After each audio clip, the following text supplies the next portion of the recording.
my friend. Welcome to Kithira, where clothes are dyed and noses are assaulted by disgust. I think it smells terrible, and I can't wait to get out of here. The colors are pretty, though. This little island was where dyers brought all the color to Greek fashion through an intensely stinky procedure. This tour will reveal the steps it took for workers to brew the dye. Try not to step in any mollusk guts as you enjoy your visit. I promise I'll meet you at the end of your tour. See you soon, my friend.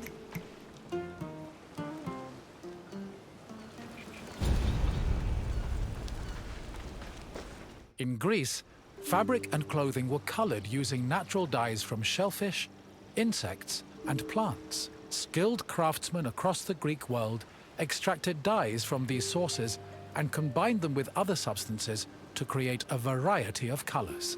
The dyeing process supposedly produced incredibly pungent smells, and ancient writers would often comment on the stink in their works.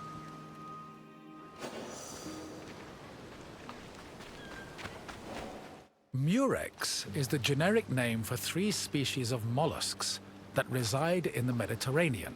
The substance they secrete was used by craftsmen to create the most expensive dyes in the ancient world, the most famous of which was Tyrian purple. Fishing techniques varied depending on the type of mollusk.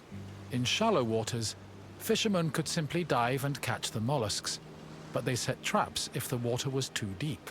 Being carnivorous, murex were often lured using dead animal flesh as bait. It was imperative that the mollusks be captured alive, as they only secreted the precious purple liquid needed for dyes upon death.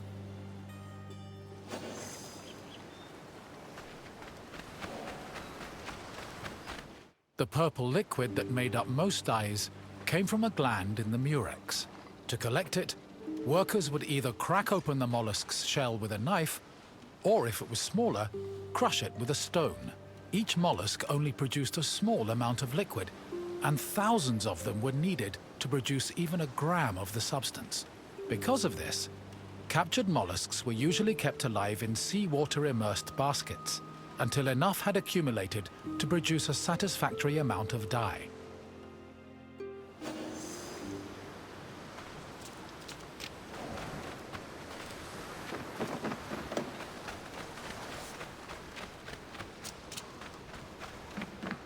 The mollusk glands were mixed with salt and left to decompose for 3 days.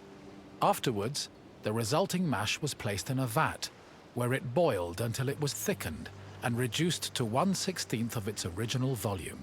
The dyers stirred this mixture and removed any impurities. This process produced the foul odor so reviled by ancient writers.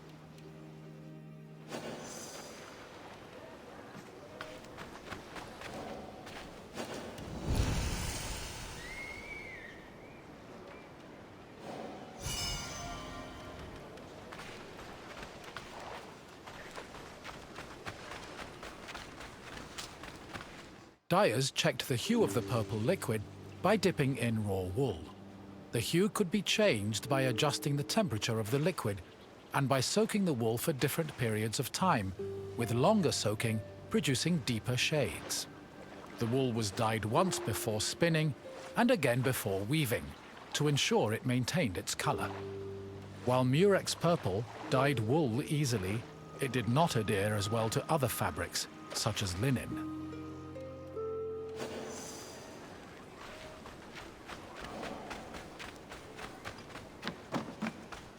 Most Greek garments were made from rectangular fabric that was rarely cut or sewn. They were normally folded around the body, with girdles, pins, and buttons. Dyeing served to give the garments a more unique style. Decorations were also widely used, and were either woven or painted on. They depicted things like animals, human figures, and mythological scenes.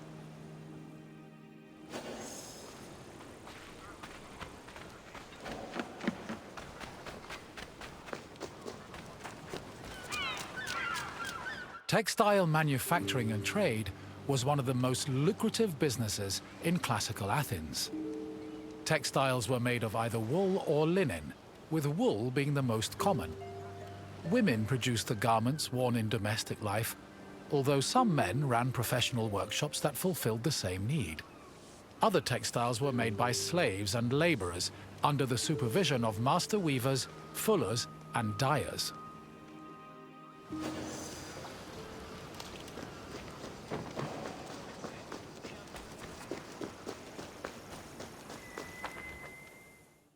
Clothes didn't just keep people warm. They were used as a way to communicate social identities like gender, status, and ethnicity. These could be expressed through garments and accessories, but also jewelry, hairstyles, perfumes, and cosmetics. Wealthy Greeks usually had garments of the highest quality, and all their accessories were decorated with gold, silver, or gemstones. Parasols and fans were also an important part of elite fashion, and were usually carried by accompanying slaves.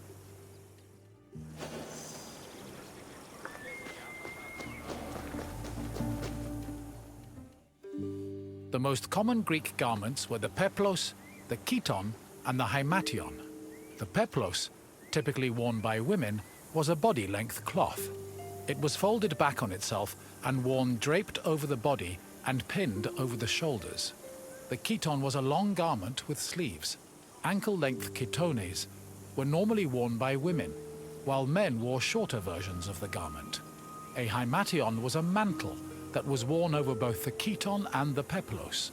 Outside of daily life, there were also specialized clothes worn only in exceptional situations like weddings and religious ceremonies.